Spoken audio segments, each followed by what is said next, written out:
Hello সবাইকে, Portugal dream এই ব্লগে সবাইকে স্বাগতম। আশা করি সবাই ভালো আছেন। আজকে কিছু কোশ্চেনের অ্যান্সার দেই।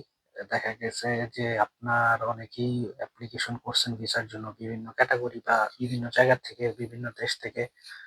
তো অনেকেরই অন প্রসেস আছে, অনেকেরই অনেক সময় নিতেছে, অনেকে অনেক কোশ্চেন করেন। আর অনেকের কোশ্চেনই দেখা গেছে যে কিছুটা রিলেটেড, আবার কেউ আ মানে কোয়েশ্চেন গুলা আমার ফেসবুকের যে পেজ ওইখানেও করেন, কমেন্টস এও করেন একই কোয়েশ্চেন গুলা। তো এ সব একই যদি অ্যান্সার হয়ে থাকে, তো দেখা গেছে যে এগুলো আসলে সবারটা লিখে দেওয়ার থেকে চিন্তা করলাম ভিডিওতে দেই। তাহলে দেখা গেছে যে অনেকের জন্য উপকার হবে, অনেকে জানতে পারবে। কারণ অনেকে ইনবক্সেও মেসেজ করেন। তো মেইনলি যেই ব্যাপারটা নিয়ে বেশি মানুষ জানতে চায় সেটা হচ্ছে যে তারা D1 এর জন্য এপ্লাই করছে। অনেকদিন হয়ে গেছে কিন্তু এখনো আ মোস্টলি ইন্ডিয়াতে আরকি যারা করছে, বাংলাদেশ থেকে তাদের কথা বলতেছি। যে অনেকদিন ধরে ফাইলের কোনো আপডেট নেই, কোনো অ্যান্সার পাচ্ছেন না। তো এখন কি করণীয়? হবে কিনা ভিসা এই রিলেটেড? এখন দেখেন, ভিসা হবে কি হবে না এটার আসলে আমি ডাইরেক্ট অ্যান্সার দিতে পারব না। কারণ এটা আসলে ভিসা অফিসারের উপর ডিপেন্ড করে। আর দ্বিতীয়ত হচ্ছে আপনার যদি সব ধরনের ডকুমেন্টেশন ঠিক থাকে, তাহলে আপনি 99% সিওর থাকেন ভিসা পাবেন। নরমালি D1 ক্যাটেগরিতে সব ডকুমেন্ট ঠিক থাকলে আপনার ভিসা সাধারণত রিফিউজ হয় না। তো এখন যেটা বলতে পারেন যে সময় কেন লাগে? তো সময় লাগে দেখেই কিন্তু এখন এপ্রিলের ১ তারিখ থেকে সরকার যে নিয়ম করতেছে ২০ দিনের মধ্যে ডিসিশন দিয়ে দিবে। তো এইটা আরকি একটা পজিটিভ, যেহেতু সময় বেশি লাগতো এই কারণেই আরকি। তো যা হোক, সময় কেন বেশি লাগে এটার আসলে সঠিক কোনো 100% উত্তর নাই। এটা দেখা গেছে যে আপনার বিভিন্ন কিছুর উপর নির্ভর করে। আ বর্তমানে পর্তুগালের কোনো সরকার নাই। তো সরকারি কাজ-টাজ সবকিছুই স্লো। আর দ্বিতীয়ত হচ্ছে এনাফ স্টাফ থাকে না অনেক সময়। তারপরে আপনাদের এইখানে আরো কিছু ব্যাপার ম্যাটার করে, যেটা হচ্ছে যে আপনার কোম্পানি কত পুরান, এই কোম্পানি কি রেগুলার লোক আনে কিনা। কোম্পানি যদি একবারে নতুন হয়, তো এই ক্ষেত্রে দেখা গেছে অনেক সময় লাগে। তো তারা অনেক সময় ভেরিফিকেশন এর জন্য করে, লোক পাঠায়। তো আপনার যেমন প্রায়োরিটি কোম্পানি গুলো হচ্ছে আপনার এগ্রিকালচার, কনস্ট্রাকশন, এগুলাতে আপনার প্রচুর লোক লাগে, রেগুলার লোক লাগে। তো এইগুলা দেখা গেছে ক্ষেত্র বিশেষে একটু তাড়াতাড়ি হয়, বা অন্য কোনো সেক্টর গুলা একটু সময় নেয়। আর আপনার কোম্পানির যদি একবারে নতুন হয়ে থাকে এবং একসাথে যদি অনেক ফাইল জমা দেয়, তখন অনেক সময় দেরি হয়। এখন অনেকেই বলে ভাই কেউ পাইছে, কেউ পায় নাই।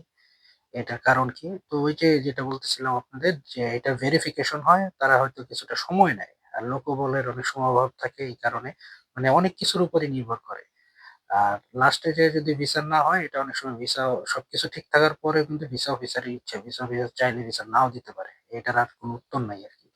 যদি সে না দেয়। নরমালি পর্তুগালে খুব বেশি রিফিউজ এভাবে করে না। আমি খুব বেশি দেখি নাই এরকম।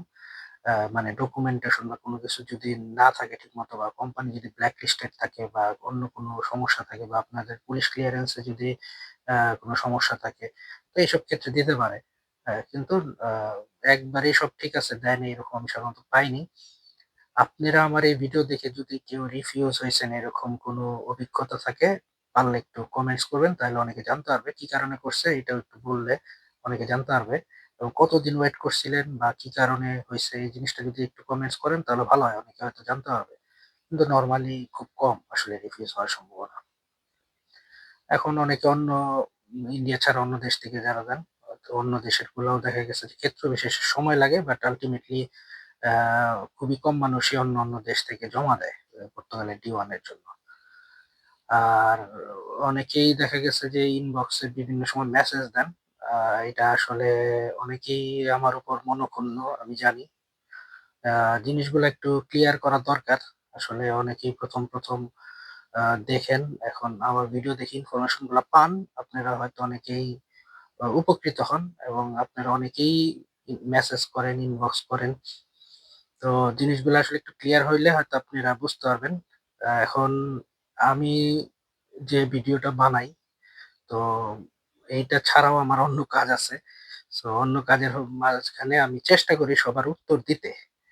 এখন আপনারা যারা মেসেজ করেন বা ইনবক্সে দেন, এরকম দেখা গেছে প্রচুর পরিমাণ মেসেজ আসতে থাকে। তো সবার দেখা গেছে সবসময় সব অ্যান্সার দেয়া হয় না।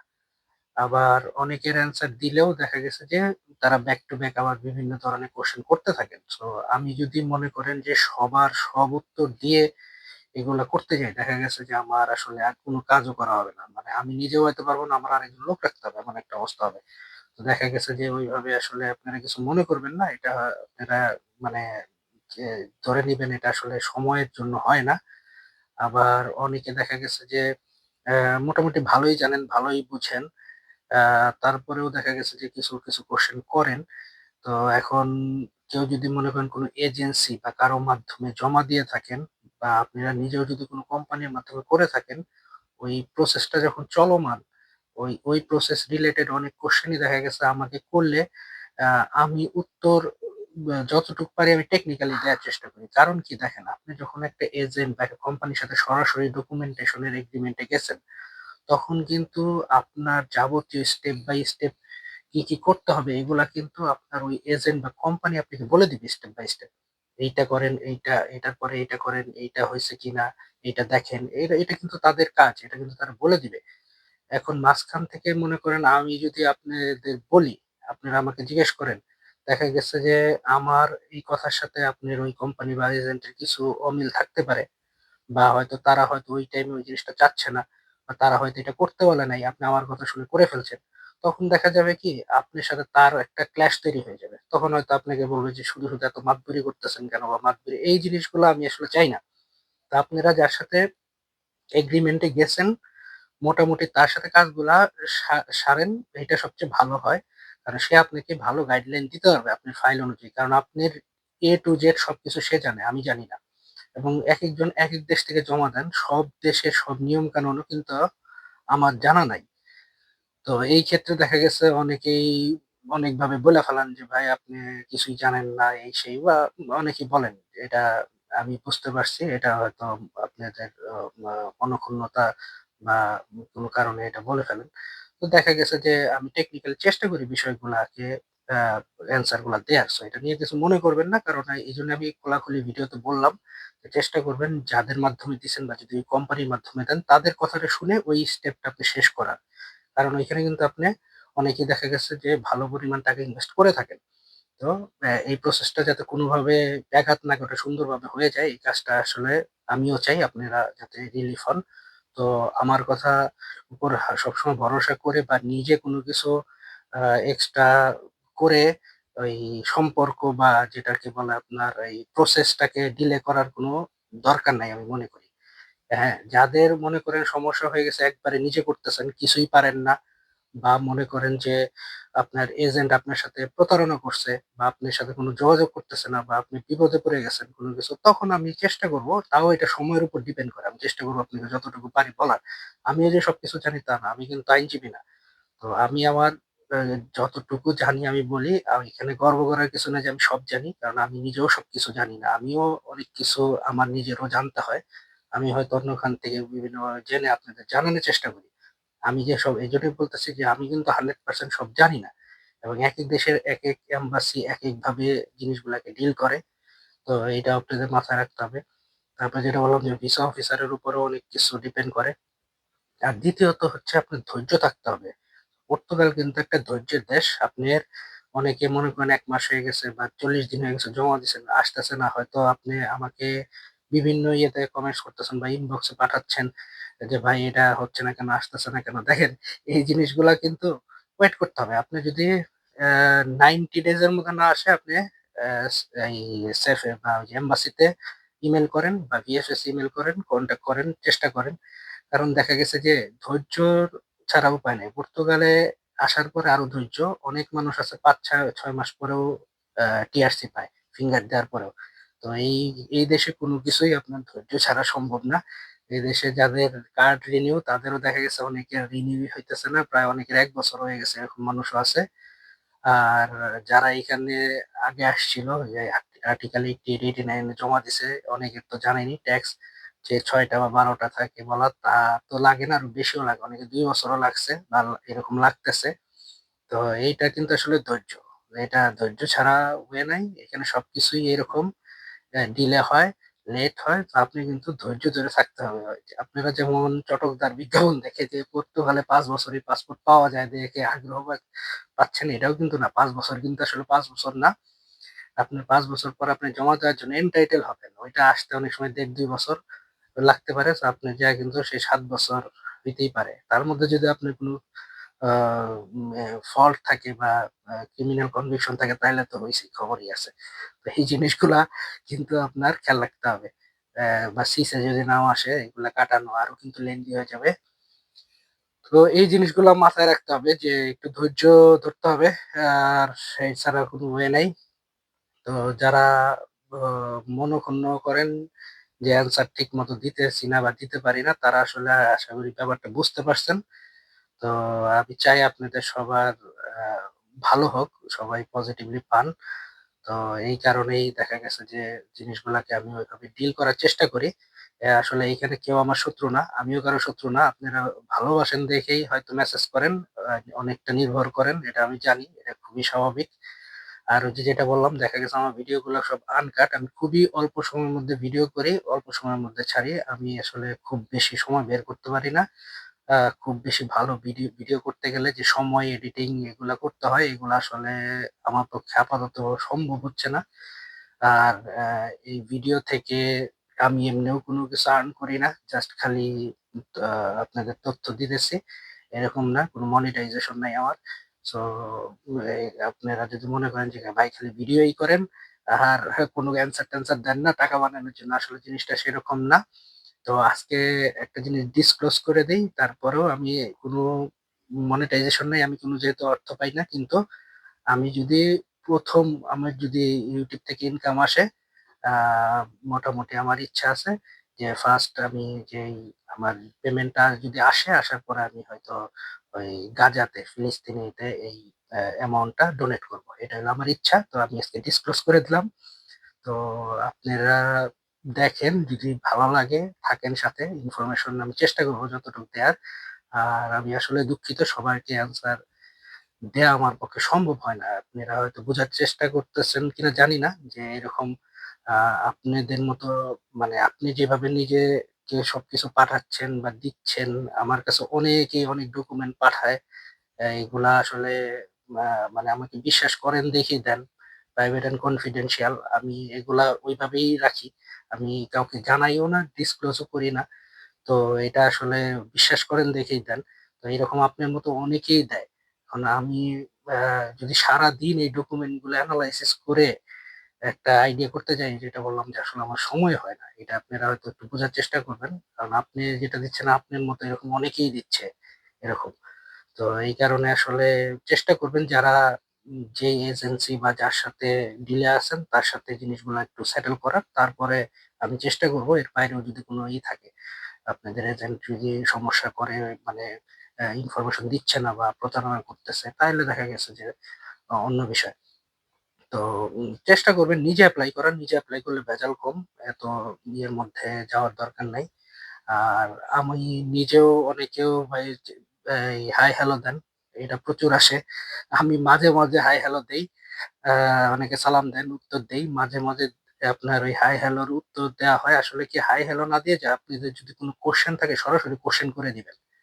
তো কোয়েশ্চেন করলে যেটা হয়েছে আমি ওইটা ইনস্ট্যান্ট হয়তো উত্তর দিতে পারবো। এখন হাই হ্যালো করে দিতে, দিতে দেখা গেছে ইনবক্সে প্রচুর হাই হ্যালো চলে আসে। তো চেষ্টা করবেন হাই হ্যালোর পাশাপাশি যেটা জানতে চান ওটাই করতে। আর কমেন্টসে মোটামুটি যদি দিতে পারেন অনেক সময় ভালো হয়। কারণ দেখা গেছে আমি না দিলেও অন্য কেউ না কেউ উত্তর হয়তো দিয়ে দেয়, কেউ যদি জানে। এটা খুবই অ্যাপ্রিশিয়েট করার মতো বিষয়। অনেকেই দেখছি অনেক সময় অ্যান্সার দিয়ে দেয়। অ্যা তো এটা একদিক দিয়ে ভালো। তো দেখা গেছে যে আপনার অ্যান্সারটা পেয়ে গেলেন, আ অনেকে জানতেও পারল। তো ইনবক্সও করতে পারেন, ইয়েও দিতে পারেন, কমেন্টসও করতে পারেন। এটা আপনাদের ব্যাপার।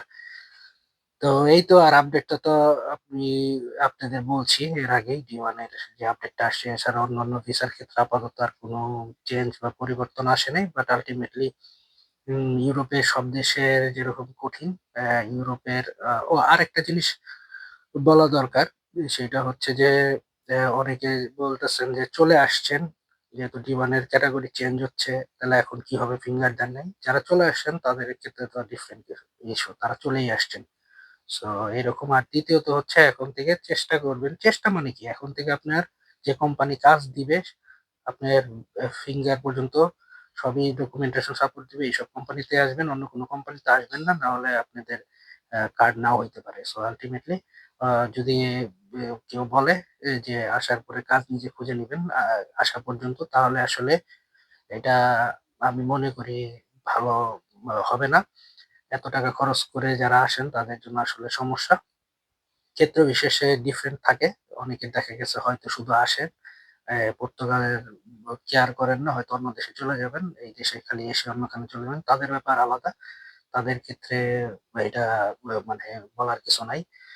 তো যারা পর্তুগালে কার্ড নিতে চান বা নিবেন, তাদের ক্ষেত্রে অবশ্যই যে কোম্পানি আপনাকে কাজ দিবে এবং যে কোম্পানি আপনাকে ডকুমেন্টেশন এ সহায়তা করবে, সেসব কোম্পানিতেই এপ্লাই করবেন এখন থেকে, D1 এর ক্ষেত্রে বিশেষ করে। আর E8 যেটা টেম্পোরারি, ওইটাতে না আসাই ভালো এখন। কারণ এখন আপনি কিন্তু ওই ভিসা শেষ হলে চলে যেতে হবে। কার্ড রিনিউ করতে পারবেন না। হয়তো স্পেন বা অন্য দেশে যেয়ে করতে পারেন। বাট আল্টিমেটলি দেখেন, অন্য দেশে গেলে কিন্তু আপনি কিন্তু আর লিগ্যালিটিটা যেটা ওইটা কিন্তু থাকতেছে না। তো এইটা একটা সমস্যা। তারপরেও দেখা গেছে যে স্পেনে ২ বছর থাকলে ওইটা আপনার হিসাবে লিগ্যাল না। আপনি ২ বছর থাকলে আপনি কার্ডের জন্য এপ্লাই করতে পারবেন স্পেনে। তো এটা এখন পর্যন্ত আছে। কখন কি হয় এটার ঠিক নেই। এছাড়া পোল্যান্ডেও কিছু মানুষ যায় যে বিভিন্ন কাজ ম্যানেজ করে, কন্ট্রাক্ট ম্যানেজ করে কার্ডের জন্য এপ্লাই করে। কেউ পায়। এটা আমি 100% ভালো জানি না। আ মোটামুটি এটুকু আমি জানি। অনেকেই এরকম করে। পোল্যান্ডেও হয় কার্ড। আমি যদি খুব ভালো ইনফরমেশন ডিটেইলস জানি কখনো শেয়ার করব।